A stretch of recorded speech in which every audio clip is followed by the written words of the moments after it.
dans les halachot de Kibud Avaim, la première question que je pose des Chachamim, c'est quelqu'un qui n'a plus ses parents, comment est-ce qu'il peut accomplir cette mitzvah?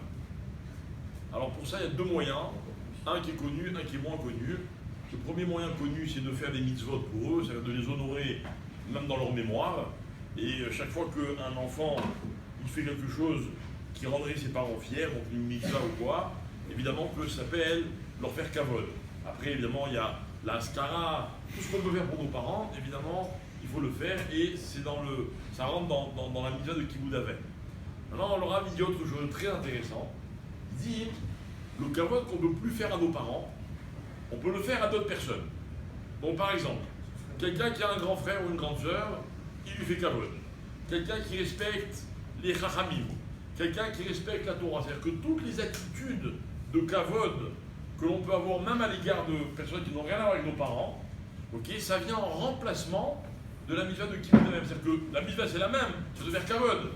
Alors comme je ne peux plus faire à mes parents, je le fais à d'autres personnes qui méritent le kavod, et comme ça, c'est considéré aussi comme Kibud Avaim. Pareil pour la mitzvah de Mora, de la crainte. Craindre les chachamim, etc.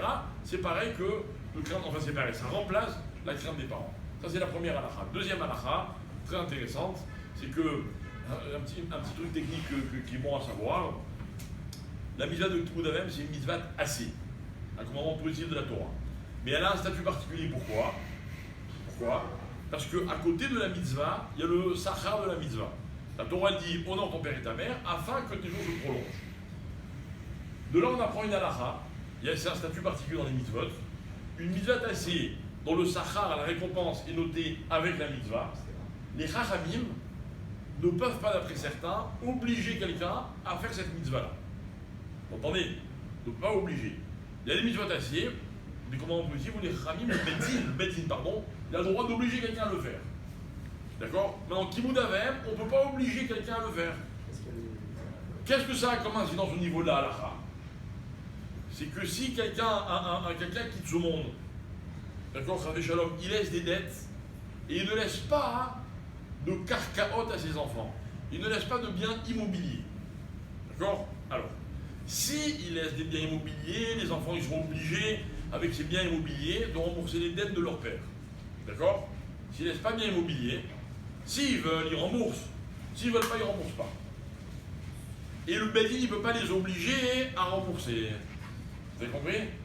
Il y a des poskim qui disent que le Bedin, il n'a pas droit de les obliger, et d'autres qui disent non, le Bedin, il n'est pas obligé de les obliger. S'il veut, il peut le faire, mais il n'est pas obligé de le faire. Donc, les Chachamim, d'après cela, ils vont voir là par rapport à la situation.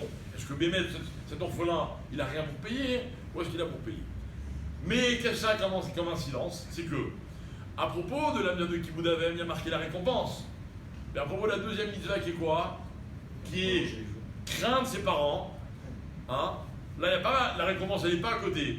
Alors la halakha dit, quelqu'un qui ne craint pas ses parents, le beddin, il peut l'obliger à craindre ses parents.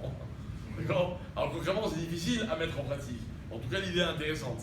On peut obliger quelqu'un à craindre ses parents si on voit qu'il n'accomplit pas cette mitzvah. Alors c'est quoi à craindre ses parents? Quelqu'un qui déshonore ses parents, quelqu'un qui dénigre, qui les méprise, le beddin, il a la possibilité de l'obliger en faisant toutes sortes de choses comme le kherem, etc., de lui faire la pression pour qu'il arrête de manquer, d'être mésalzel, d'être mévasé, de faire honte à ses parents. Voilà.